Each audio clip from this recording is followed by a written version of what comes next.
Unmuted. It's Thursday, 4 p.m. Central. I'm Fred McMurray, which means this must be...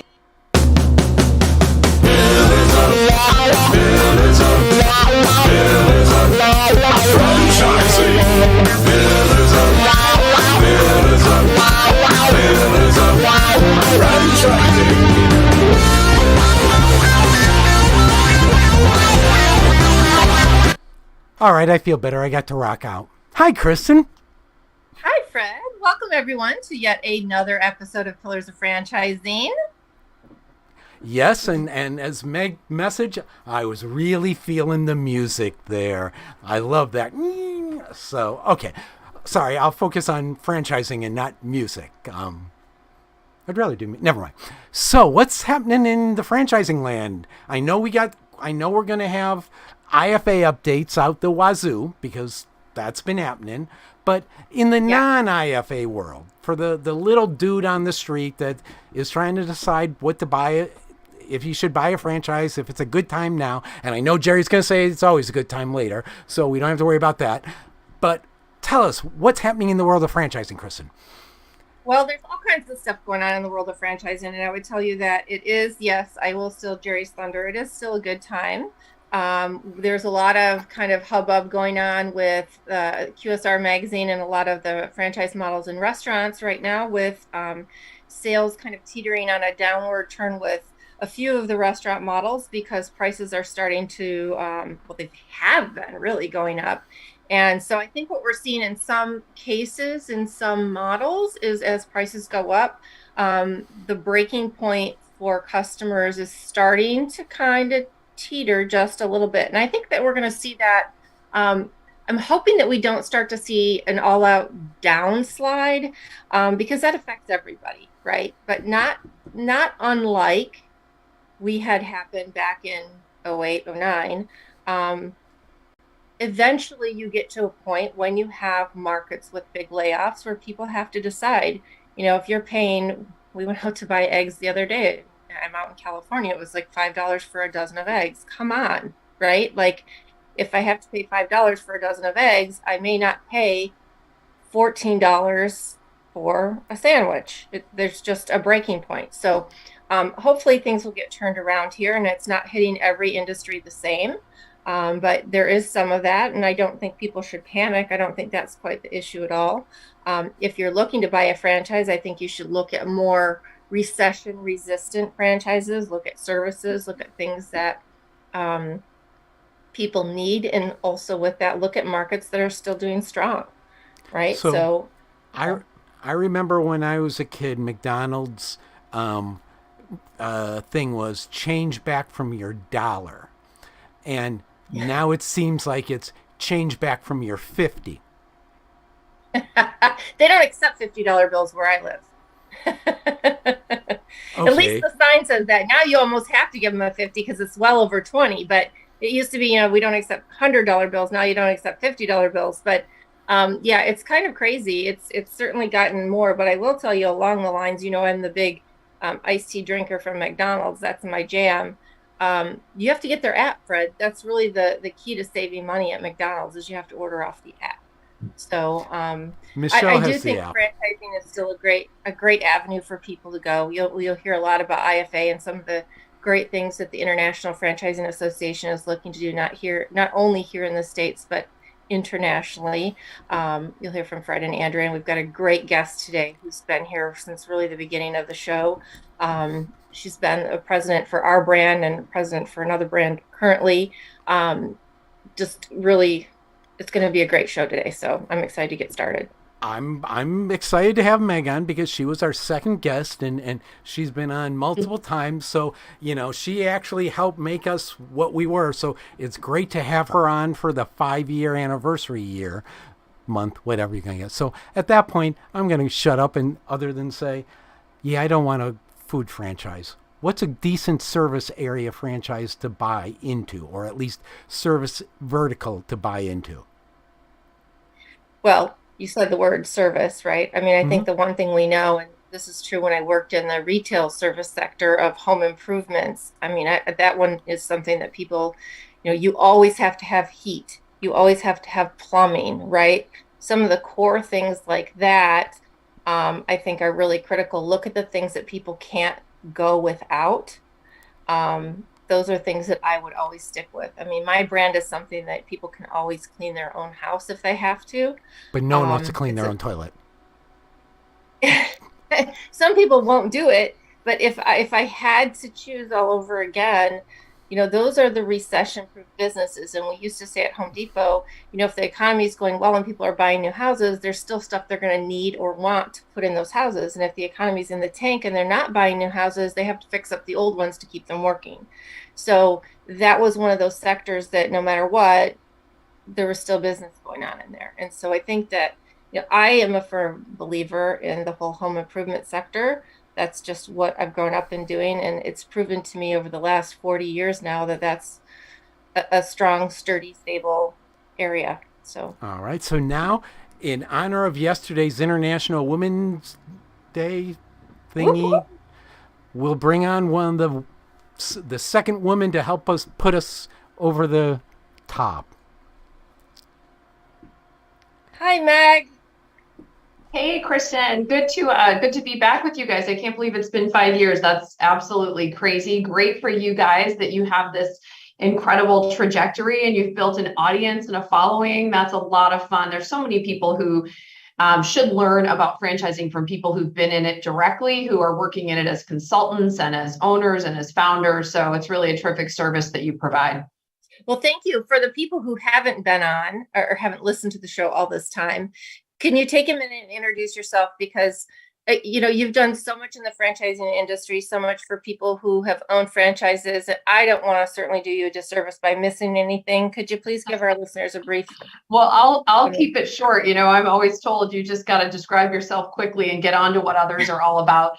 I've been in franchising about 17 years. I was lucky to meet some great people early in my career in franchising who gave me a shot at things I wasn't expecting outside of marketing, and that's specifically leadership. So I've had the opportunity to lead the Maid brand with you for 12 or 15 years, seems like a long time ago.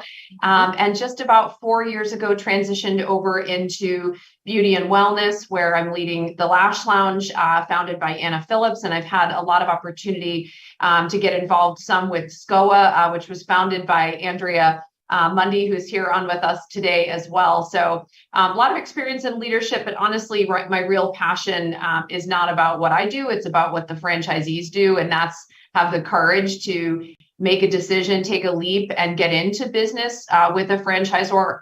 I think pretty much any and every category in franchising is still a great bet. So I still love food franchising. I love health and wellness. I love service.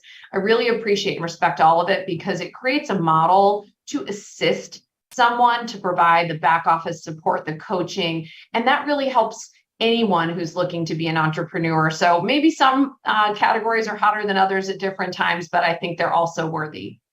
Absolutely. Absolutely.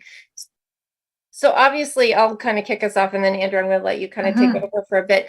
The big transition, right? From Andrew and I were laughing from cleaning toilets to doing lashes, right? And for people who don't know you, you are the most down to earth, pure, simple, yet just gorgeous person inside and out.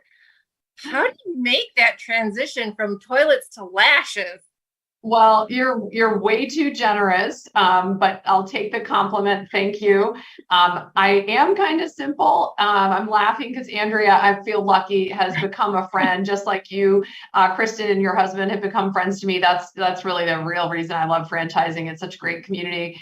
But yeah, I don't know how to clean my house. Let's be honest. I was leading the brand and I loved learning about how to make the service better. But I'm terrible at cleaning my house. I still have Maid service today, thanks to John Cohen and the ownership here in Southeast Michigan. But I also know nothing about makeup. And Andrea pulled me aside a couple of years ago, and she's looking at me in the mirror, just thinking, what am I going to do with this girl? And so she's got me into wearing lip gloss now. And now I'm wearing eyelashes and I'm kind of into it. It's sort of fun, but it was not natural for me. I really wish we brought that photo. That would have been I don't know. I'd be a little afraid to give it to Fred, but there is a photo of the first time Meg wore lip gloss at an IFA show. I think it was. It was a really big deal. But now it's funny. I think, well, the way I was raised was to put very little emphasis on your external appearance. And that's not because we shouldn't celebrate it. It's just that, in our house, it was every minute in the mirror is 10 minutes in a book. And I hate to read. So I just didn't want to spend a lot of time in the mirror. But it is really empowering to feel good about yourself on the inside and the outside, whether that's physical fitness or mental health, yoga, lashes, you name it, it all plays a role in how we wake up and smile. And that's how we're going to project to others and how we're going to treat them. So I'm kind of into it now. I've got countertops covered with product, hundreds and hundreds and hundreds of dollars of Andrea's SCOA products, which are my full routine now. That's awesome. Well, I love that. And I love what you said at the end, because I think, you've really embraced, I think, when I transitioned out of SCOA and knew that it was going to be in the hands of, at least in part, you, that felt very reassuring to me, because to me, SCOA was never really meant to be a beauty brand. It was meant to be a self-esteem brand.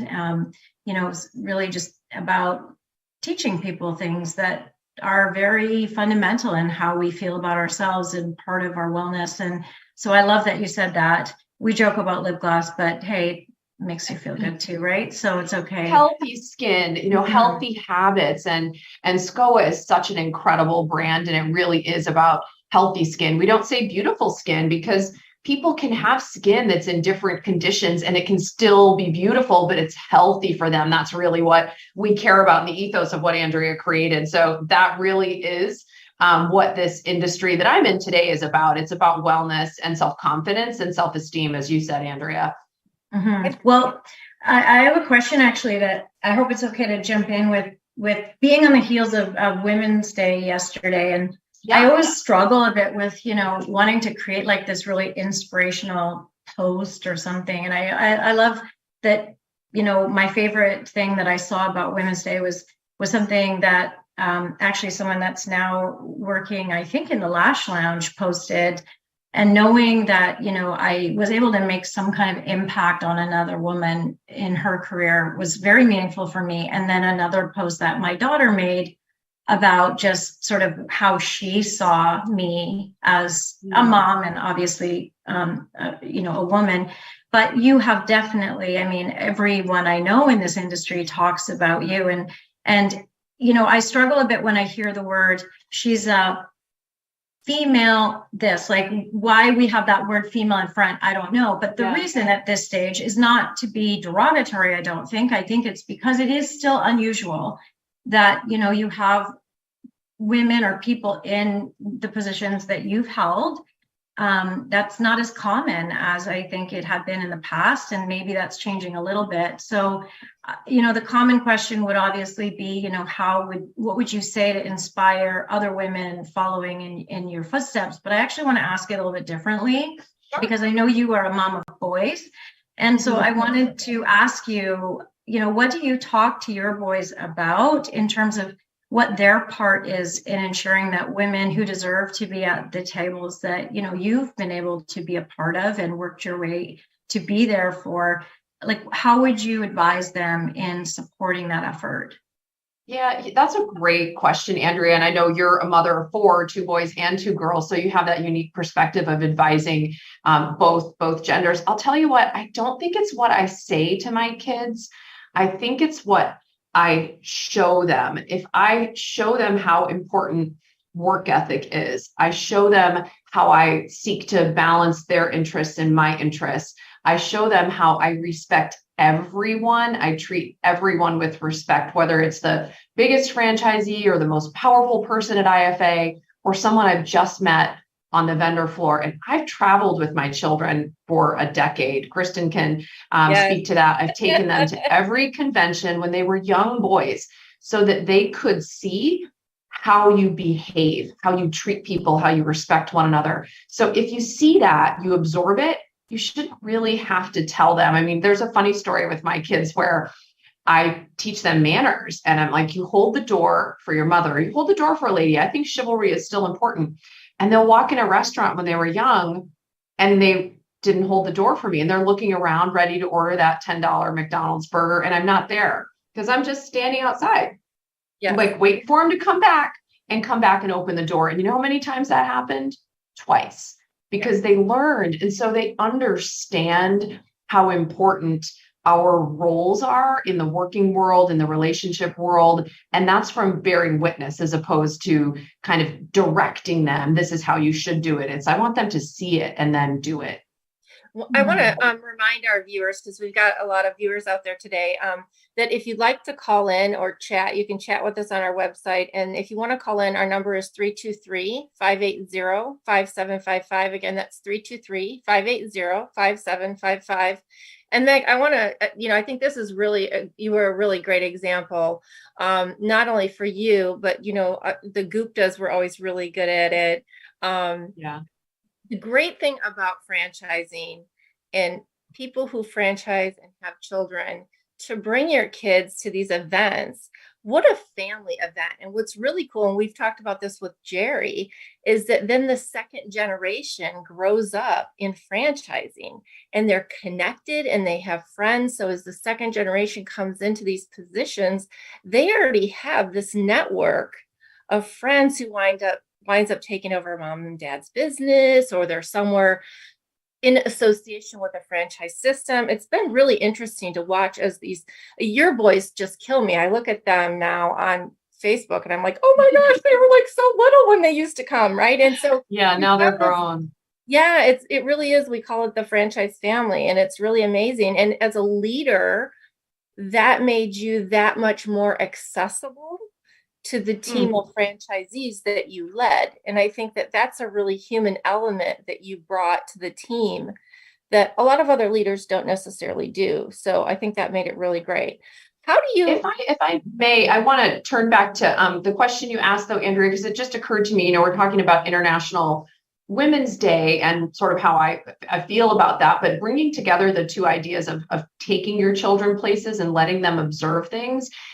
Is there any better way to do that than in franchising? Because if you think about the diversity of ownership in this business, if you go to a Maid convention or you go to a Lash Lounge convention or a Pizza Hut convention, the franchisees are going to come from all corners of the country. They're going to be, all different religions, all different backgrounds. And I'm just a big believer in all diversity and equity and inclusion, and that includes women. And so if you can get your children exposed to that kind of thing, I mean, what a wonderful way for them to see how many people can participate in, this great nation's business. Mm-hmm. How do you, Meg, how do you suggest, I mean, obviously now you've got Lash Lounge that you're leading, and we've talked a lot in the last few shows, and obviously Elizabeth and I are on the board at the Titus Center, the advisory board, and we've got a lot of young people who are now interested, in 30 years of age, they want to build these empires, right? How do you look to attract the younger generation into franchising? Well, it's interesting. I think, first of all, everyone wants to build an empire right out of college, and it just doesn't happen that way. I'd love to try to recalibrate the young people today and say, the part of the fun of building your career is the building, it's the doing it. It's not having instant overnight success. You don't learn as much if you don't have a few failures. More and more, though, there are university programs. In fact, today I was looking at the Babson College program for entrepreneurship, and I think the VP of Lash Lounge, Kristin Kidd, is starting to try to find a way to assist there. There's obviously, I think it's the University of Louisville that's got a program.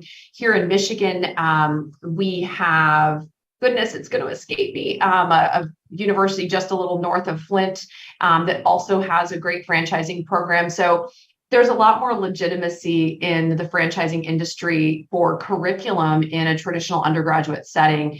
And I think that's a great way to encourage young people who are collegiate bound to think about franchise ownership. And separate and aside from that, there are a lot of franchise organizations, particularly in services who focus on the trades. Certainly, working for Neighborly for many years, they're always looking for young people who are getting into the trades and then trying to help those young people transition into business ownership, because that's a great way to get into owning a service-based franchise. So there's so many opportunities. It's not just through your parents anymore. You can start weaving your way into that in your early 20s. Yeah, absolutely. Yeah, that's actually a great point. I mean, there is definitely a big movement, especially in Canada, where I'm based, where the trades are really where there's almost a much bigger push to create more programming and create more incentive, because we just don't have enough people working in the trade. So I really like what you said there. I hadn't really thought about incorporating franchising into that, because there is kind of a gap. If you come out of that with some kind of a certification to be able to go and run a business, when that's kind of where you've spent your time and your focus, those are two very different skill sets. So Right. a franchisor can really kind of amplify and scaffold that experience for you, rather than, having you sort of think that for the rest of your life, you're in electrician work or whatever it is that you're sort of focused on. Perfectly said. Look, most of the trades, I feel like I'm just winding my way back in time here, but most of the trades, you do a pretty long apprenticeship, and you go through trade school to become a journeyman plumber, electrician, all these fabulous careers where you can make a great living, but you don't learn to run a business. So in franchising, we kind of need the same apprenticeships within franchise ownership, a way for someone to convert from being their own business to a franchise business. So, lots to discover there.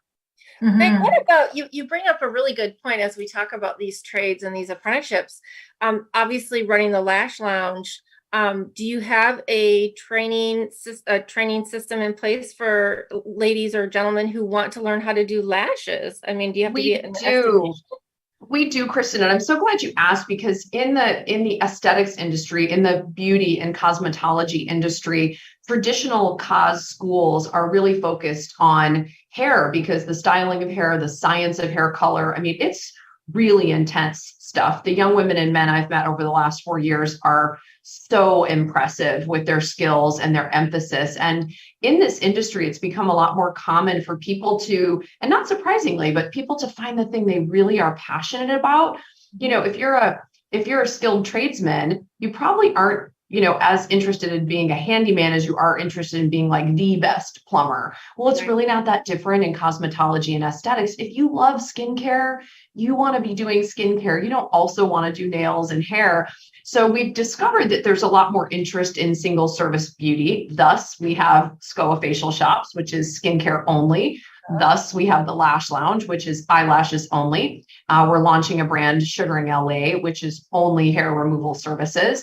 And the women and men who work there really are the best of the best in that particular service. And lashes being, in my opinion, the hardest service to find access to great training. There's incredible training in aesthetics and learning how to be a great esthetician. And I think the same is true for hair removal, but in lashing, maybe it's 2 hours of a 400-hour curriculum. That's where we come in. And by we, I mean Anna Phillips, because she's the one who has developed what I would consider the nation's best training curriculum for a lash artist. And we provide that training to the lash artists who work for the Lash Lounge. We expect them to stay with us for a year or more, and they do, because they're making great money.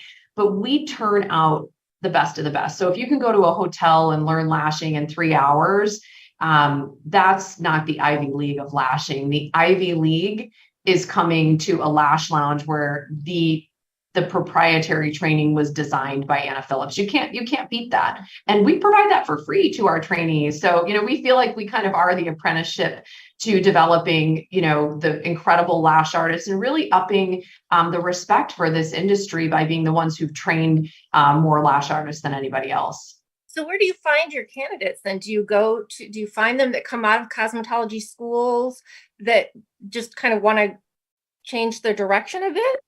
Yeah, that's a great question. It's hard. And it's hard for a few reasons, because the mindset is you finish cosmetology school and you go into hair. And as I said, most of the young people who are finishing cos school have barely been introduced to lashing. So there's sort of two opportunities. We're either finding people right out of cosmetology school, which we love because they haven't learned any bad habits. Yeah. And rather than being an apprentice and sweeping hair in a salon and waiting 3 years for a chair, they come right in and work in our really, really pristine, beautiful salons where they have great customers who tip them exceptionally well and will train them end to end. It's either that type of potential stylist, or it's somebody who's been in beauty and is starting to pay attention to TikTok and to Instagram and going, everybody's putting lashes on and magnetics and so forth. And word of mouth, you start to hear honestly about the career opportunity. And by career, I mean, comfortable, successful, high income. And that's how we're attracting more stylists. And we're really, really happy to provide the type of career that gives people not a living wage. It's not a living wage. It's a great way to make a living. And that I'm really, really proud of. Well, I'm told that we need to go to commercial, but when we come back, I want to talk a little bit about how we came out of COVID with a service like this, because obviously we were heavily impacted. We talked about that in the past, but then really what it takes to get into a lash lounge financially, and who your ideal candidate is in a day in the life. Yep. Love to. I'm going to talk about all three brands. Awesome. Let's go off to commercial then. We'll be right back with more Pillars of Franchising. As usual, thank you for joining Pillars of Franchising. We appreciate every single one of you. We want to give a shout out to our sponsors, the Titus Center for Franchising at Palm Beach Atlantic University. You can find them on the college's website. Also, Franchise Show 247, which can be found at franchiseshow247.com. And we couldn't do without our sponsors, and we appreciate their support. Don't forget, we love to have calling guests. Our number to call in is 323-580-5755. That is 323-580-5755. If you have questions for our guests or for any of our Million Dollar mentors, we welcome you to call in at any time on the show. We will do our very best to answer your calls. Stay tuned, more coming up. And thank you for that, Elizabeth. All right, Meg, let's get down to nuts and bolts now. Yeah, absolutely. Fire away. Okay, so who's your ideal candidate to buy a lash lounge? Like, I don't need to be an esthetician or do hair. Definitely not. You don't need to be an esthetician. You don't need to even be familiar with the beauty industry. Of course, we love people who are passionate about customer service. We love people who are passionate about making their guests feel great. We love franchisees who are excited about creating a great career center and a career opportunity for the young people who are going to work for them. For me, it's absolutely imperative that the type of folks that we bring into any of our three brands are highly respectful of their employees and of their members and guests. It's just got to be there. Of course, I'm sure everybody would say that, but I really feel that, we're in an intimate service, personal service. There's a lot of competition in beauty, health, and wellness, and you have to deliver the goods. You've just got to sincerely care about your employees, sincerely care about how they're feeling about their training and the opportunity to provide great service, and then they'll provide it. So for me, it's really all about the attitude of the franchisee. Of course, they need to be financially qualified. We can train them to run a business. You should be excited about being in an industry that makes people feel good, and that is rather turnkey. It's not complicated. There's not a lot of inventory in any of our three businesses, Lash Lounge, SCOA Facial Shops, or Sugaring LA. SCOA Facial Shops a little bit more because we sell a lot of great product, but you don't have complex stuff like vehicles that cost hundreds of thousands of dollars, or food and restaurants that cost millions of dollars to build. This is largely a turnkey way of getting into business in what is an incredibly high demand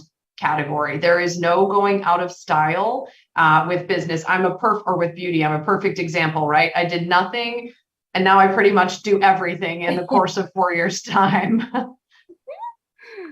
I love what you said about identifying candidates that have, this respect for not just their employees, but also the members, and that there's an intimacy to the services you provide. How do you assess that in the, stage of sort of getting to know a franchisee?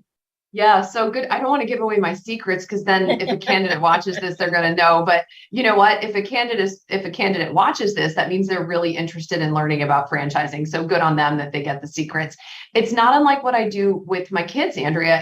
It's the same observation, right? At this stage in my career, I've had hundreds and hundreds of these dinners and hundreds and maybe thousands of CEO calls. I'm really trying to get at the heart of what motivates somebody. So if the conversation is immediately all about money and we're all in the business of business and we need to make a profit. So I'm not dismissing how important that is, but what comes first? How interested are they? Maybe even in just hearing a little bit about me, because I always start with questions about the candidate, their family, where they're from. I want to see if they're the get to know you type, because that's so important in the customer service industry. I'm super observant.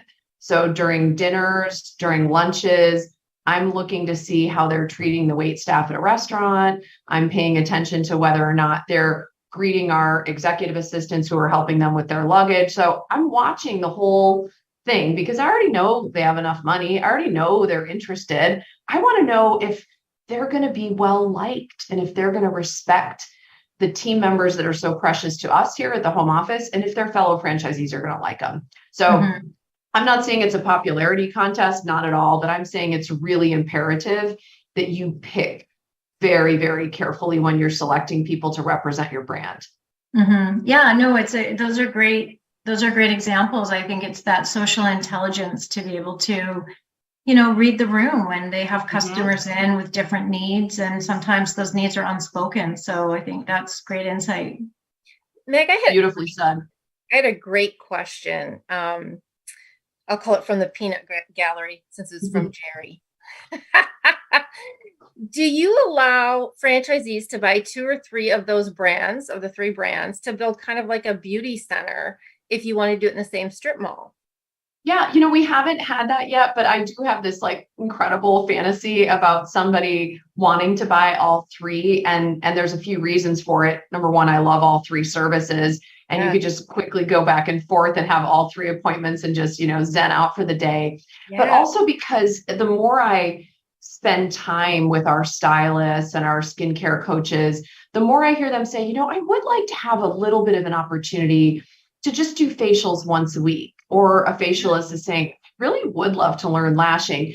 And if we have great people feel this way about the home office staff, I'll do anything not to lose them. If I've got to move them to a different position, I'm always trying to move the pieces around to keep people happy who are producing and a great part of our industry. So I'd love to think that somebody might want to do that and, be able Jerry, to even move some of their employees around. So, hey, I'll put it out there. If we have someone listening who's interested in opening all 3, I'll make you a deal because I can do that. So that would be fun.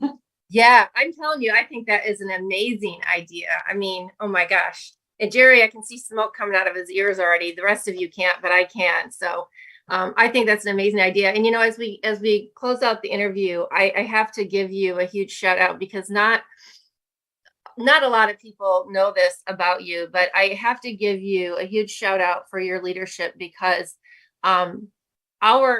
the Molly Maid team, a lot of them, as we evolved, we lost a lot of the support structure, and a humongous accolade for your leadership is that they followed you. And I think it is so great because really, people don't leave companies as much as they leave leaders.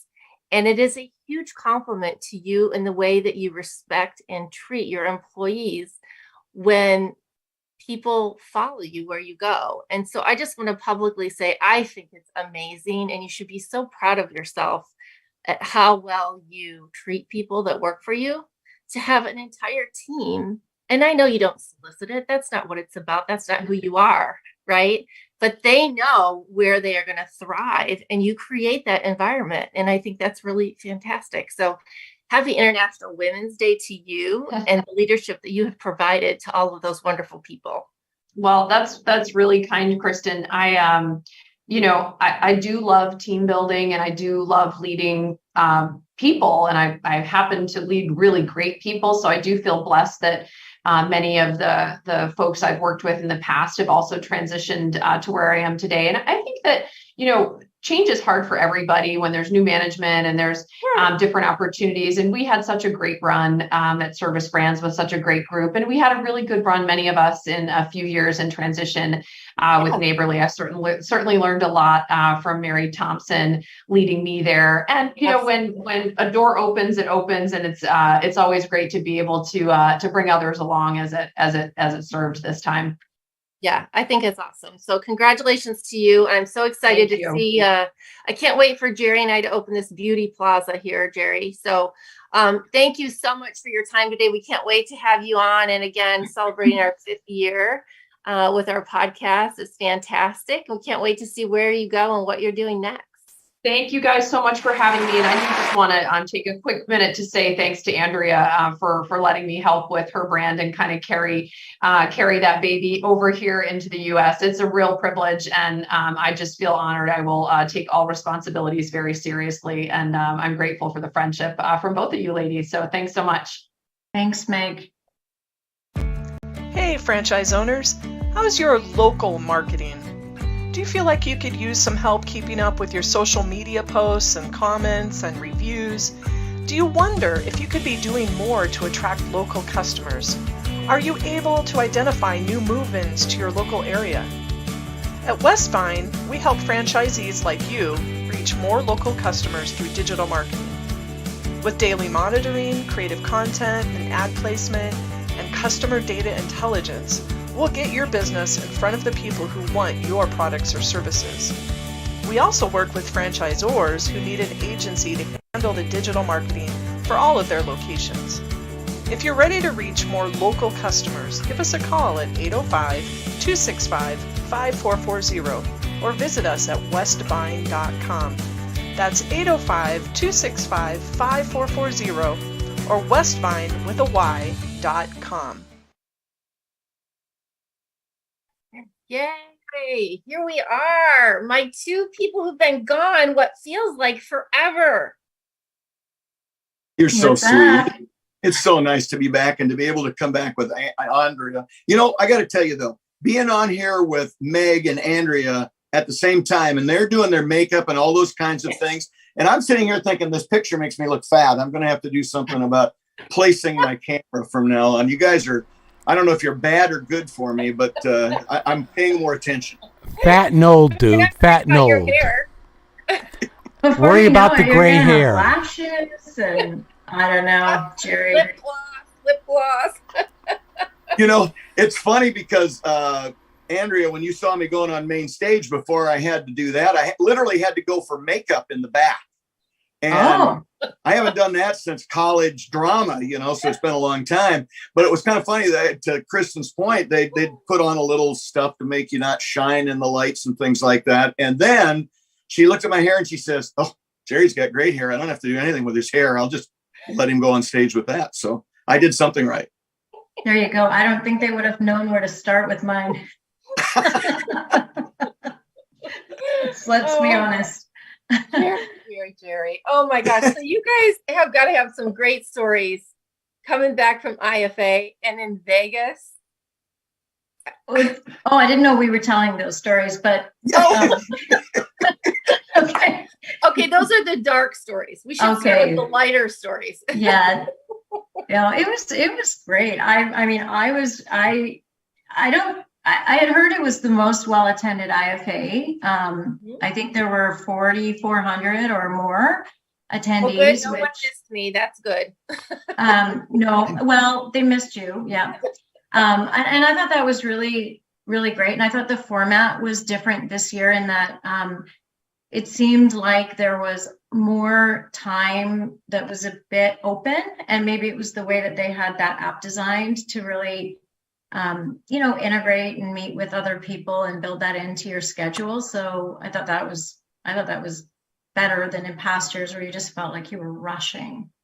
Yeah, Andrea, I agree. The app was much better this year than it has been in the past. It felt like there were, I don't know if there were gaps or it was just better organized or clearer about which session you might want to go to or something like that. But it did feel a lot, well, I'd like to say it was a lot less stressful, but for me, it was very stressful because they were moving me from meeting to meeting the whole time I was there. But I did notice on the app when I was trying to make it to sessions that I could attend, it was much better put together. And I give kudos to IFA for listening to us because, you know, that's feedback we've all given them over the years.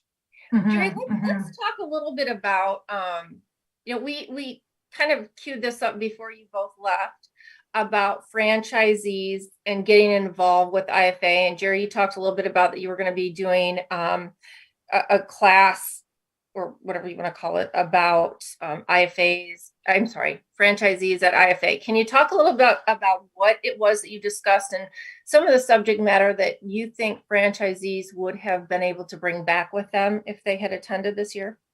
Absolutely. You know, Kristin, some of the feedback we've gotten at the franchisee level over the last 2 or 3 years is that, and to Andrea's point, sometimes it's tough to figure out which session is best suited for a franchisee.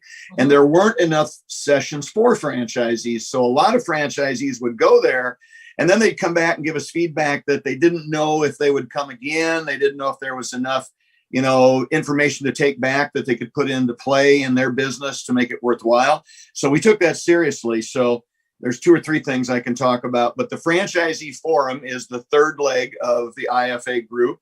And that is where franchisees have a chance to talk about franchisee issues and actually have us carry that information forward to the executive board to get more education, more support, all of those kinds of things for franchisees.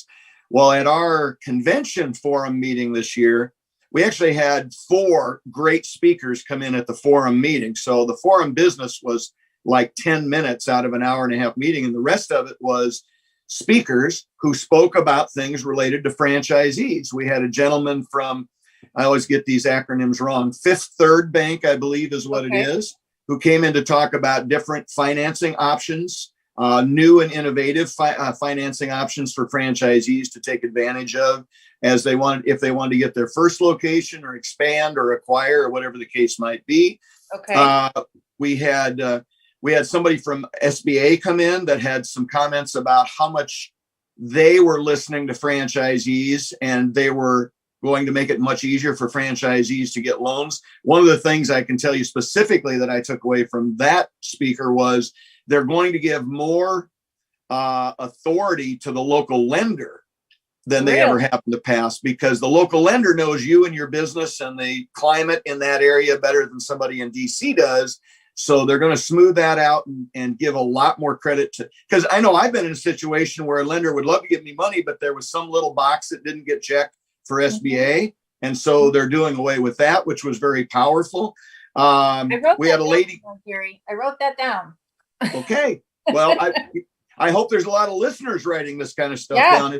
It's some of the stuff they missed, and I'm not going to do it justice, but that's kind of a, you know, just a tidbit of the 4 speakers that we had that were very, very powerful. I can tell you franchisees took a lot from those.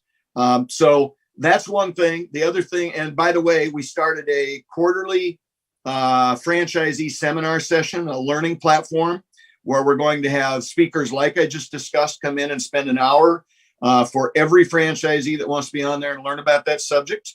Of course, IFA is a great magazine. There's going to be an article from the franchisee side of things every issue that comes out. So we're really listening. We're trying to give more back to the franchisee side. And the way I look at it, because as you know, I'm one of the drivers of this thing, along with a few of my friends that are franchisees. And we have more volume as franchisees than the franchisors and suppliers do. And we love our franchisors and our suppliers, but at the same time, we need more franchisees to be involved, but franchisees have to be able to get something from it to make it worth their while. So we're working really hard to get that all in place. And I see Andrea shaking her head, so I think she's got some things she wants to comment on about that. I think you are absolutely right. I think multi-unit convention also provides, you know, some of the content that you're speaking to, but unless you're big enough to attend something like that, there may not be the kind of value that you're speaking about here. But you brought up suppliers, and I really have felt like over the past couple of years, the more joint employer issues that have come up and the sensitivity that the franchisors feel, and it actually impacts in a negative way the franchisees, because they're not always getting the support they need out of fear that franchisors have of doing something that might down the road create some kind of an issue. And so the opportunity that I think I see here, where maybe there's a way to kind of bridge the gap here, is with the suppliers who can kind of to some extent be that buffer between the franchisor and the franchisee, where they're not only sort of an extension of maybe the overhead of both without necessarily being real overhead of either. Andrea, and then they're also supporting. Are you talking more of the HR supportive vendors, the ones that help with payroll and work comp and those types of things? Because I met some of those not too long ago. Are those the ones you're referring to? It could be that. It could be in operational support where, you know, a supplier might be able to provide best practices or recommendations that in some cases a franchisor might be more sensitive about. HR is a great example for sure. Yep. So I think, you know, I think suppliers have the good suppliers, and I'm involved with one, Woven Brands, as you know. I mean, I think they've really stepped up and just been able to fill that void, and it gets recognized by franchisees. I mean, that's a supplier that's grown to date by franchisee adoption, and that is very difficult to do in franchising. So I think there's something there that is worth digging into. Andrea, you're spot on. HR is the big bugaboo. It's the one that's the skeleton in the closet that franchisors are totally petrified of because of the joint employer thing. But because of that, many franchisors and franchisees ignore the fact that there's so much other education on operations and best practices and even back office type things that vendors can help educate on, or the franchise, IFA and the franchisee forum can help with. So giving them those opportunities to fill in that gap. And the problem we've got is it's mainly large franchisees that know of the availability of all of that extra support. So getting the word out through a variety of different metrics to get to those smaller franchisees is critical. Well, and here's the key. So you've got a lot of people who are in a space, you know, I'm one that's in a space where I'm sketchy about if I grow much more, I'm going to cross over that threshold of the number of employees, and then the rules for me change. Right. And so, and I've talked to a lot of franchisees who go, well, I kind of want to stymie my growth, because if I click over to X number of employees, if I go over 50, my rules change, and I don't want to play by those rules. And so it gets really interesting when you start into that larger company dynamic, and then you hit other thresholds and other rules change. So it's really interesting. You guys brought up some really great topics. So for our franchisee friends out there who are listening, where do they go to get recaps of all of this information? I mean, the IFA is a great place to start, because one of the things that I think both of us have sort of said is that the benefit of working with a supplier that's affiliated with IFA or is an IFA member is they're working with franchisees and franchisors. So they understand the industry. Working with a supplier that doesn't understand franchising, and I've definitely done it as a franchisor and also on contract for other companies, it's painful, because you think you have the right tool or the right support, but they don't understand franchising. So IFA, you know, using a supplier that is on the list, they would have to go through a number of tests and points to be able to be in with IFA. So that to me would be a good starting point. Jerry can give lots more.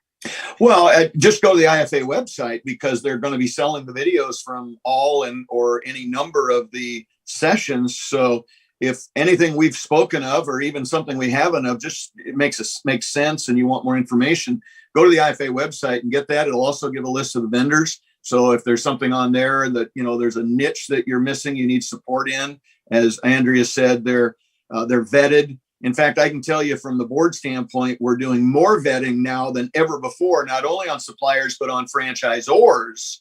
Yeah. Because we want to ensure that, by them being a member, we're kind of putting our name behind that supplier or franchisor. And we do not want to be portrayed as leading a potential franchisee down the wrong path. So the vetting process has gone up. IFA website's the number one place to go to for all of that stuff. Excellent. And obviously we'll have links on our website, and Fred will get a lot of that updated to our blog and things of that nature. Any big surprises or big takeaways that either one of you had, aside from what we've already talked about, that you'd like to discuss? I don't know if it's a big surprise, but I think, I've gone to a couple of smaller events, still sanctioned, but there's kind of two observations I've made in the last, I would say, year. One is there's definitely a lot more private equity looking at franchise brands. And I think I'm glad that they were at IFA, because I think if they don't understand franchising, and a lot of them don't, I do feel worried about franchisees and how private equity could impact the franchisee relationship, because it's very different than coming into a company that's got a lot of corporate locations and wanting to grow a system like that. So, in a way, there almost needs to be like some kind of role between private equity and franchising, where there's like a driver or a guide that helps them navigate, like, okay, this system, you need to focus here and work there. I just saw a bit of an opportunity there, and talking to some of the different private equity groups that I met with, just happened to have conversations with. Mm-hmm. The other thing I observed, and I'm sure you did too, Jerry, is there's so many platform companies popping up. Franworth, that Meg is involved with, is one. And so I think what's going to start to happen, and it's starting a little bit now, is they're going to become, they have to differentiate now. And so I think we're going to see a shift where they become laser focused on the types of brands that they have in that platform, so that they can be different than the one next door. Otherwise, it's just going to become based on, who gives them the best terms if they're a franchisor. So I think that's going to shift a little bit. And I see a lot of value. I mean, my brand joined, and I exited, but joined a platform company, and then there was lots of value there. Let me ask you something on that, Andrea. I'm sorry to interrupt you, because a lot of those platform companies wind up being bought by private equity. Yeah, they do. And so that gets kind of dicey, right? No, I think what's happening there is private equity is probably seeing maybe some of the same observations that I had, where to go in and try and create change or grow with a franchisor, if they don't have a big enough team or support network or management structure to do that, then it's a lot more of an investment for them to make that happen. Whereas a platform company is economizing their people across the different brands that they have. Like Franworth has great people, and they can leverage them where they need to in the different brands they have in their portfolio. And there's lots of value to the brands for that. So I can see why private equity would do that.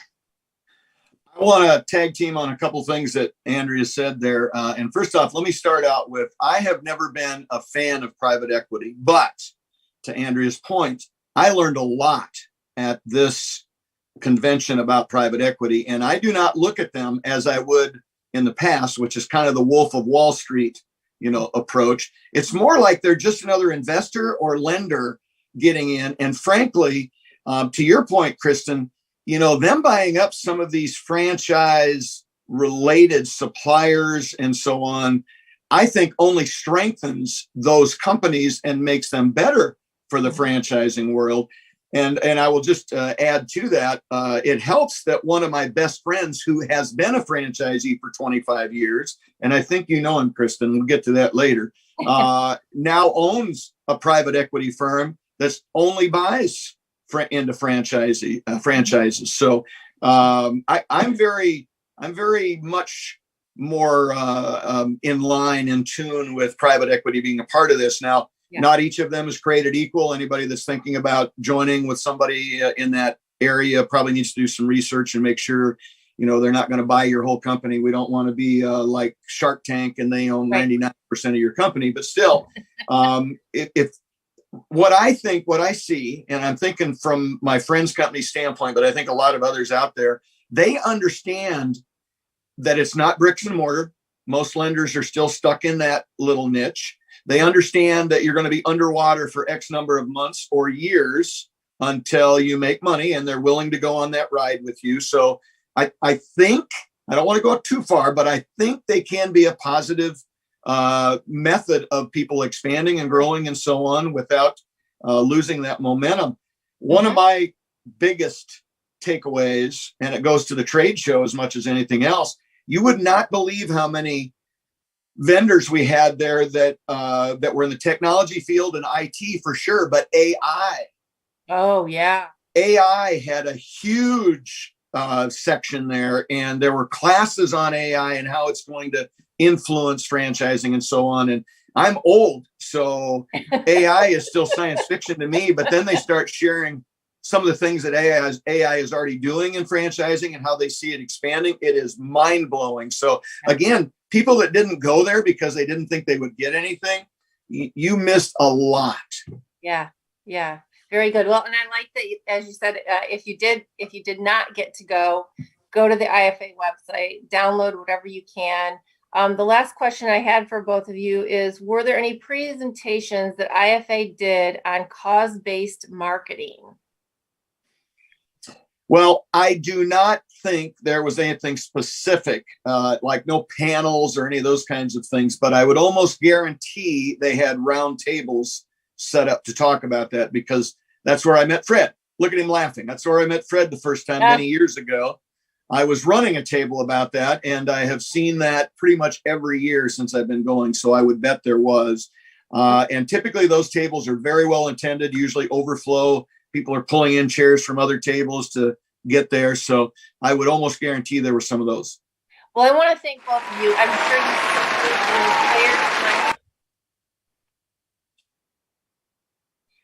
I'm sure that you both suffered the entire time you were in Vegas. I'm sure it's very difficult those few days that you were there. But I want to thank you for going and taking one for the team and coming back and sharing all those great thoughts. I really appreciate you guys being out there and being a voice and eyes and ears for us. So again, welcome back. We're glad you made it safe and sound and nobody came back sick. So that's a good thing. And we want to thank everybody for the work that you do for us every single week. So thank you very much. Thanks, Kristin. Thank you. And as we conclude our show today, we'd like to thank our fabulous guest, Miss Meg Roberts, for joining us on the show today. And as I search for my notes here, we'd also like to thank Jerry Akers, Andrea Mundy, as they've come back from Las Vegas with all their great feedback. Ray is off somewhere in Arkansas today. So thank you, Ray, for all that you're doing out there in the bus.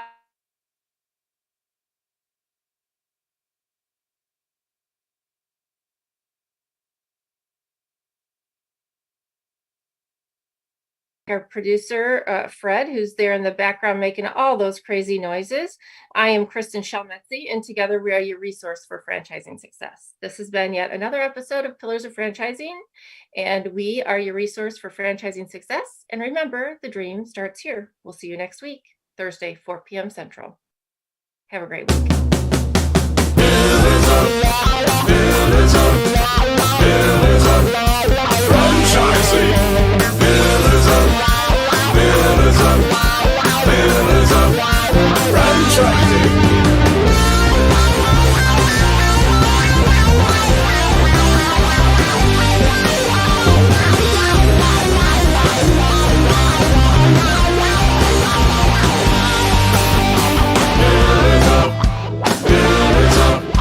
Thank you for using Blog Talk Radio.